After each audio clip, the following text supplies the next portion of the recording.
Hey guys, BuildZoid here, and today I want to talk about why I'm 99.9% sure that I'm going to buy a 3090 and not a 6900 XT.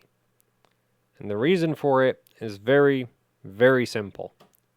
And the reason why I'm not 100% certain that I'll buy a 3090 is because I still really like Firestrike as a benchmark. It's still my favorite benchmark. And, well, you can't really argue with that. That's very hard to argue with that right there, but the argument, however, is sort of the following. So, AMD has AMD has raised the overclocking limit for the maximum GPU frequency to 3 gigahertz. This is from Tech Power Up's review of the 6900 XT. I highly recommend you check out their GPU reviews. I really like their GPU reviews. They're like one of the main places I go for GPU reviews, so that I keep somewhat up to date with like what GPUs are good at what kind of gaming performance. But everything I play is so old that I don't really care. Anyway, so 3 gigahertz core clock, which sure is nice, but highly unlikely to be achieved. I beg to differ. My card topped out at 2810 megahertz boost. Yeah, that's because you're on air cooling. And you also probably don't have voltage, without voltage control and without sub-ambient cooling. Yeah, okay, you're not gonna hit the 3 gigahertz limit, but that's not the problem. Like that, see that'll very quickly, like, most people can't get a 3090 anywhere near 2700 core. But you see, liquid nitrogen is magic speed juice for GPUs. Except the problem is 6900 XTs literally just like you apply magic speed juice to them and they'll still top out at 3 gigahertz no matter what you do. So unless you figure out some way to like mod AMD's drivers to allow higher core clocks. Anyway, but so 3090s very regularly go well over 2400 core if you just apply some liquid nitrogen to them. Okay, well, over 2400 reliably. The thing is, this is like a reference. Oh no, that's a Strix. How is it running so badly if that's a Strix? Did he not have voltage control? I guess he didn't have voltage control. Anyway, so yeah, 3090s can go pretty damn fast if you just put them on liquid nitrogen. Unfortunately, 6900 XTs are just going to kind of hit a hard wall at 3 gigahertz, and then it's just like, oh well, can't go anywhere past that, so that sucks. But, for ambient cooling, okay, that's not too bad. The bigger issue, however, is the memory overclocking, which tops out at a pathetic 107%, which is like it's so low that literally every single GPU that Tech Power Up has tested has managed to max out the memory clock slider. You'll notice that maxing out the slider will lock you to 2140, but when you switch to advanced control, you can go to a whopping 2150. Get 10 more megahertz in advanced mode. So, anyway, now I want to talk about GPUs that I actually actually, what I want to point out about the 7% memory clock increase is fun fact, even on GPUs where the memory overclocking scales very well, most of the time you have something like 0.5 to 1 performance scaling for memory clock. So you increase memory clock by 10% and you normally get like a 5% increase in FPS.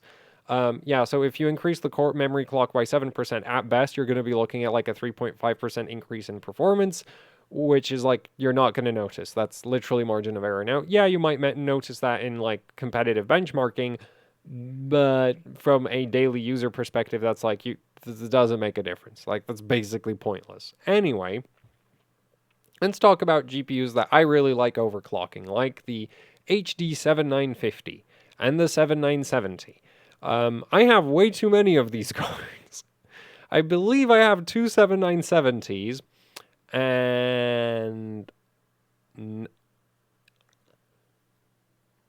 like, I can name every single 7970 I have. I just don't like track how many there are in total, but there's at least 8 of them. Yeah. Probably 9. Actually no, there's probably 10 of the damn things. Because I have 4 Vapor X's, I have a Lightning, I have a Matrix, I have, I have 4 Vapor X 6 gig cards. We're not going to count the 3 gig. Um, what else was there? I have a red 7970. Anyway, I have a lot of 7970s because they're really fun to overclock. Um, and I also, well, I don't have that many 290Xs, but I do like overclocking 290Xs. Those are pretty fun to overclock as well. And the thing you'll notice about the 7950 is that it has a stock clock of 880 megahertz core and 1250 megahertz on the memory. Now, if you look at the average overclocking that people have managed, it's not really that impressive. Even on water cooling, this is kind of low. The thing is, a lot of 7950, well, it's hard to get 7950s with good custom PCBs, and most 7950s have a really low overcurrent protection limit, so you can't really just, like, maxing them out takes some effort. Anyway, then on Cascade, we have, okay, somewhat decent clocks at this point, and on Liquid Nitrogen, we have somehow worse clocks because I assume less people ran these cards on Liquid Nitrogen, and the OCP probably got really in the way of whoever was doing some of the Liquid Nitrogen benching. Anyway, here's what I managed to push on a 7950. On, like, dry ice was 1515 core, 1925 memory. So for the core overclock there, that's a divide by 880. Yeah, that's a 72% core clock overclock. And the thing is, if we look at the 6900 XT over here, right, with its 3 gigahertz core clock limit, and then go to the clock speed, normally this card runs between like 2.4 and 2.3 gigahertz. So the maximum overclock you can achieve on a 6900 XT is like 30%, which is very disappointing. And the reason why it's disappointing is not so much because the card can't overclock more than 30%, right? Like, it's not like the silicon is limited to 3 gigahertz, or maybe it is. We don't know. We can't know because AMD set the freaking clock speed limit to 3 gigahertz. So whether or not, like, and there's a chance that the 3 gigahertz is actually restricted by the hardware, as in the clock gen on the GPU is not capable of pushing core clocks higher than 3 gigahertz. But and if that's the actual issue, then okay, I can understand the 3 gigahertz core clock limit. However, the fact that the 16800 XT has a 2.8 gigahertz limit seems to me more like AMD just kind of whacked a bunch of core clock limits onto the cards for no apparent reason, and the 6900 XT just kind of got 3 gigahertz because that seemed like a high enough number at the time that they were writing the drivers or something. Anyway, so yeah, unless the clock gen literally can't go over 3 gigahertz, that's too low. Those are just straight up too low. And admittedly, the 7950 is like a really, really, strong overclocking option. And then there's the that's the 7950 again. Actually, let's talk a little bit about the memory overclock, which, 1925 over the 1250 stock. Yeah, that's a 54% memory overclock. This right here, the 7% memory clock limit is just like that's just not okay. Also, I would like to point out that even on the 7950, which I really like overclocking these cards, I still needed to do hard mods. I needed extra voltage range, and I needed V-droop, like some V-droop mitigation. It's not turned off, it's just slightly reduced, right? And so I still had switches for extra voltage and reduced V-droop on the card. And, like, that's fine. Like, I don't have a problem with having to get voltage control or disable power limits or whatever, which is why I don't really have a problem with NVIDIA GPUs that much in terms of overclocking, because it's like, well, if you know how to use a soldering iron, you can get voltage control, load line control, switching frequency. Like, if you get one of the cards using the really cheap voltage controllers, you can literally set switching frequency, load line, voltage, everything in hardware. So you don't need to touch any software whatsoever. And for the power limit, same thing. You can disable the power limit in hardware. You'd never have to mess around with any kind of software restrictions ever again. I have a bunch of NVIDIA GPUs with literally no power limit for this reason, which is great. The card has no idea how much power it's pulling. Awesome. Anyway, so and so I'm not against having to do some physical modification that completely just there's no way I'm RMAing this thing ever. Um, and that's not a concern for me. It's like I don't care. I do this for fun. I fully expect any card I get, if I break it, yeah, it's not going back to RMA because that's just kind of what you don't do that. Okay, it's like you broke it. You know you broke it. You don't send it back to RMA. Um, You don't try to RMA the damn thing when you know for a fact why it's dead. Um, and that the reason it's dead is you. Anyway, let's talk a little bit about the 7970, which is even, well, more impressive in terms of the overclocks achievement. I clicked on the wrong score. Um, because a lot more effort went into overclocking the 7970. Like, I was on dry ice with the 7950, so that card that did 1515 core, there's still headroom in there. It can definitely go higher. I just need to get around to, pushing it to higher eventually. Like, I still have that card.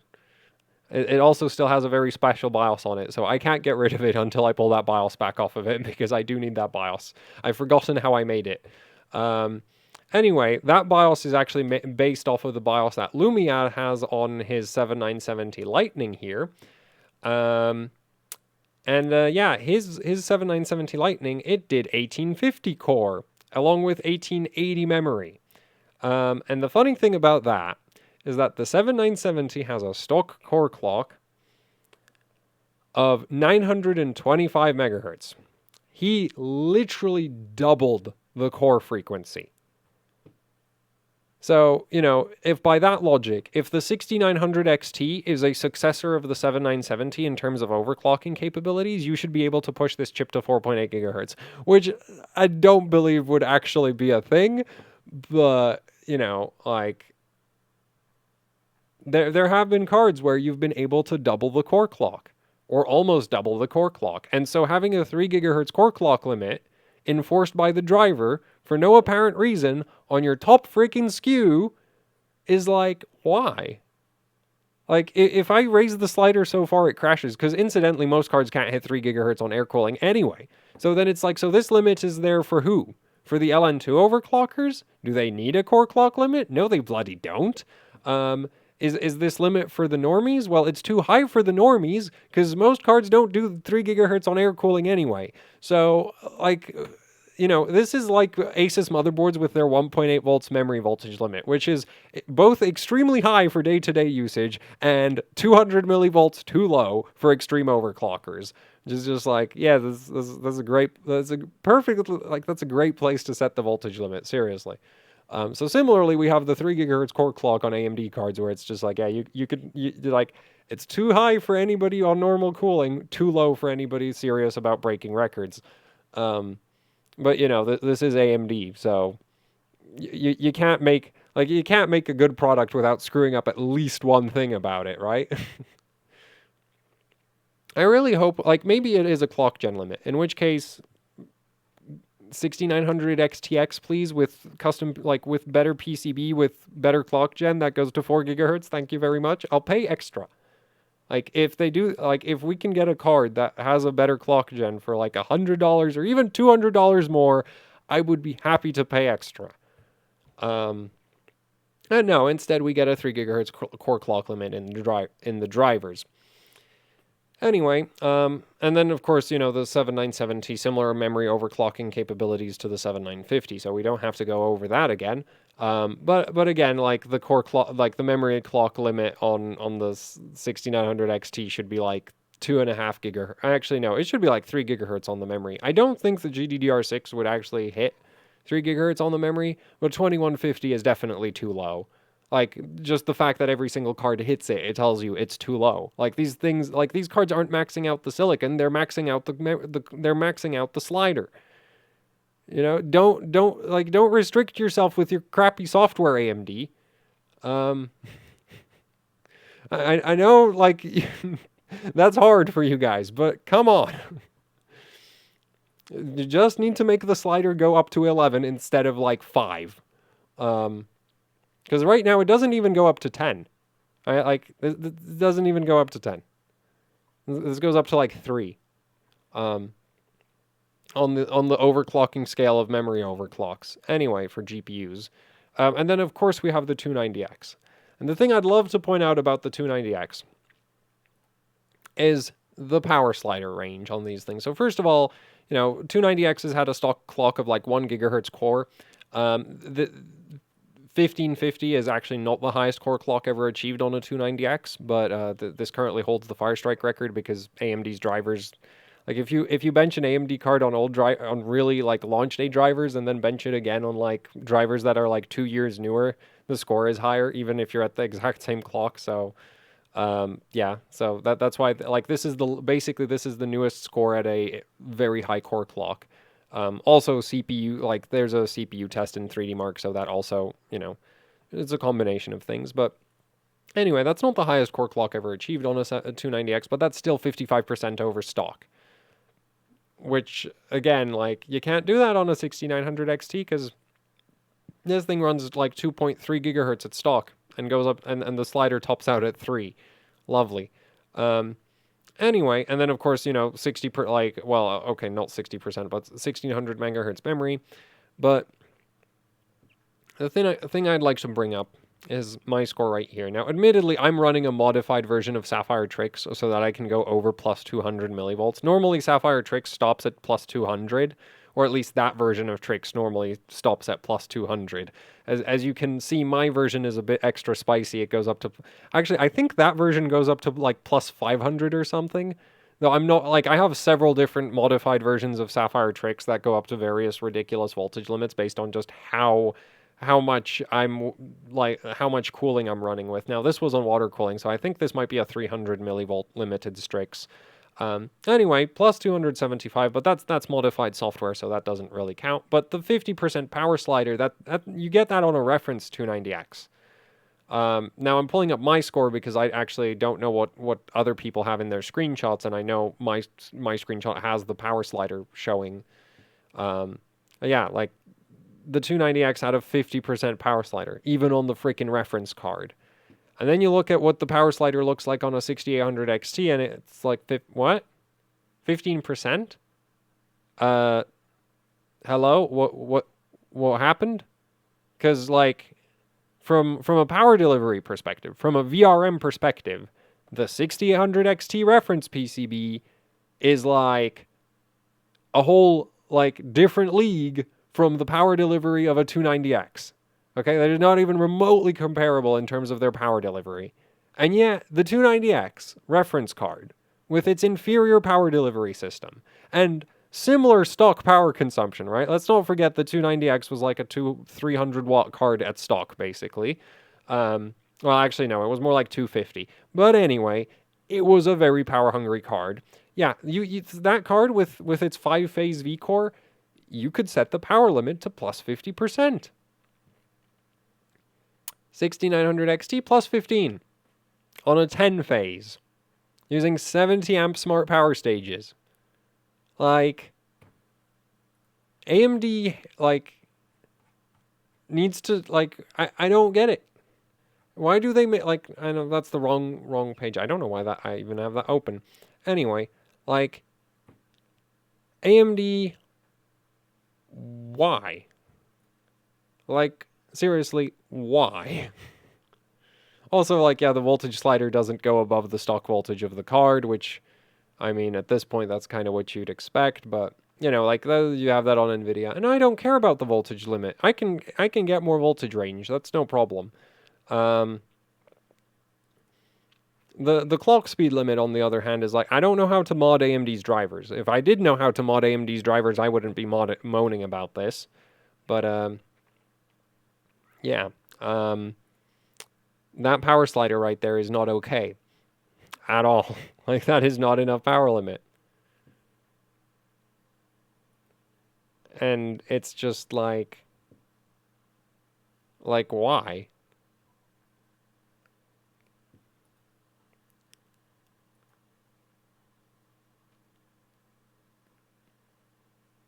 Also, fun fact, the 290X, as far as I know, didn't actually, like, power throttle ever. Like, I'm not sure the power slider on a 290X did much of anything. Um,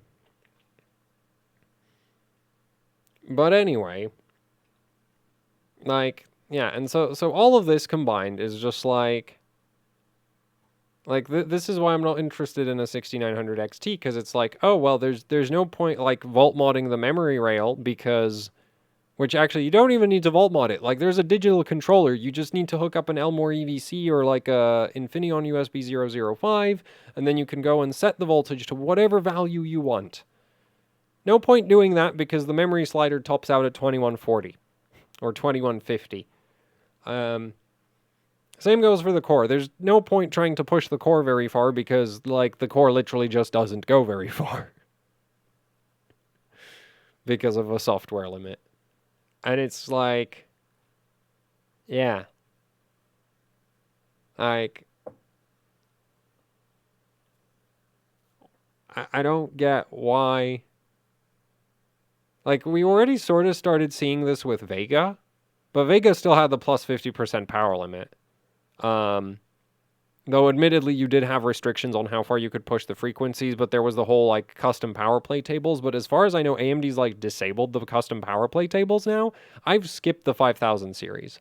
Like, so I don't know how like the overclocking on the 5000 series evolved, but I skipped the 5000 series mostly because I was super disappointed after the Vega experience, where it was like, well, this is just it was just worse than everything before it in terms of overclocking.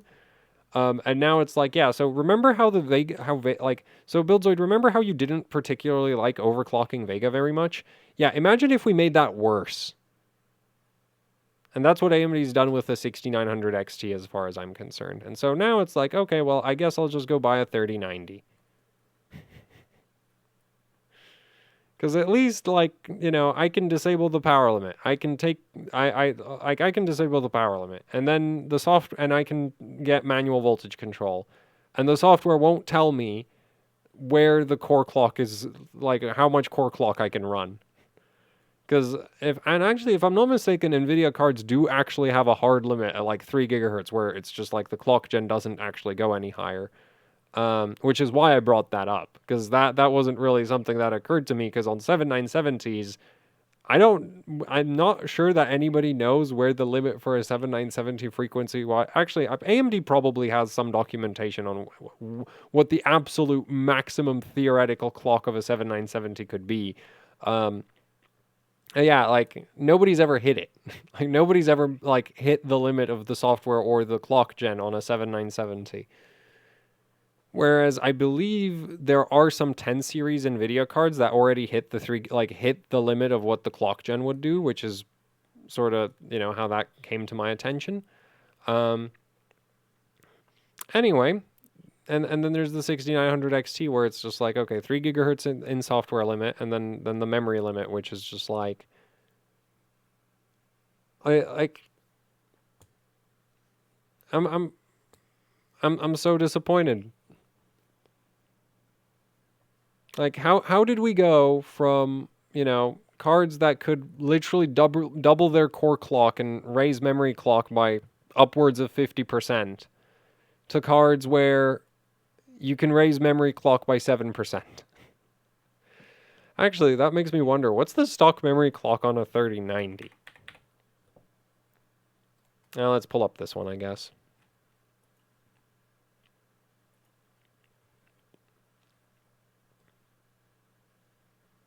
$12.19. Is that really the stock clock is $12.19? That's a weird clock to have as stock. Oh no, it really is $12.19. Funky. I was expecting a nice like 1225, you know, something that when you multiply it by 8 or whatever it is for GDDR6X, you get a nice round frequency, but no, 1219. Okay, well. Anyway, I'm pretty sure that's still a bigger percent memory clock increase than what you can do on a 6900 XT. So that's what, 1356 divided by 1219. Yes. See, that's an 11% memory overclock. Because NVIDIA doesn't tell you that you can't raise the memory clock past the point where it isn't like past some arbitrarily low software limit.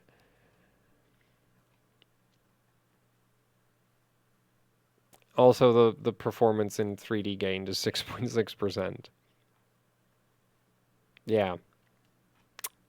Yeah, I think I'm going to get a 3090. And then I'm going to disable the power limit. Not like raise it to 500 watts or something. No, no, no. I mean disable the bloody power limit. And like I actually like that's one thing that I'm actually really interested in with 3090s is like is this really the limit? Like is that the hard limit of the memory clock, or is there anything you can do to make the memory go faster? That's kind of what I'm wondering about, because again, I'm probably not going to be able to run a 3090 on liquid nitrogen anytime soon, similar to the 7950 situation.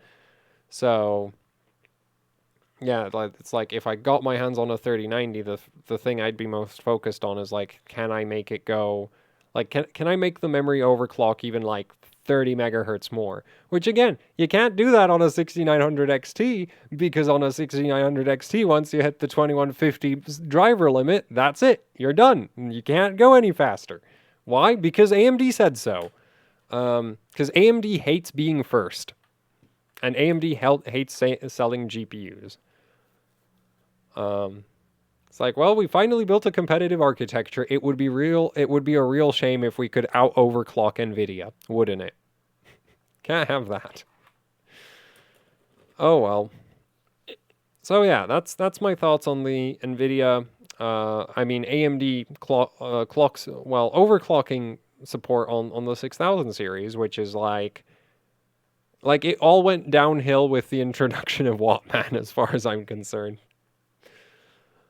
But I didn't know we could like, and you know what? We might not even be at the bottom of the hill just yet. It might actually get worse, which is a scary thing to imagine. Maybe someday AMD GPU overclocking will have like overclock presets where it'll be like, here's your 200 watt preset, your 250 watt preset, and your 300 watt preset. And the performance difference between the 200 watt and the 300 watt preset is 5%, because that's roughly what I'd expect from a baked-in overclocking function in a driver. Anyway, yeah, that's it for the video. Sorry for wasting your time with this, because yeah, that's really what this is. But like, I wanted to rant about this because it's like every time. Because there are some 6800 XT PCBs that I want to take a look at, and it's just like I can't keep talking about this at the start of every 6000 series GPU PCB breakdown. I'm still going to mention that I think the clock speed limits are stupid, but at least now I'm not going to sit there feeling like, oh, I have so much more to say about how incredibly stupid the clock speed limits are. Now I can just go say, they're stupid. I have a 30-minute video about why they're bloody stupid. Anyway. Yeah, sorry for wasting your time with this. Thank you for watching. Like, share, subscribe, leave any comments, questions, suggestions down in the comment section below. If you'd like to support what I do here with the channel, I have a Patreon. There's a link to that down in the description below. And then there's also the AHOC Teespring store where you can pick up shirts, stickers, posters, you know, the usual YouTuber merch. There's a link to that down in the description below as well. Both of those links help out immensely with running the channel, so if you'd check them out, that would be much appreciated. And yeah, that's it for the video. So thanks for watching, and goodbye.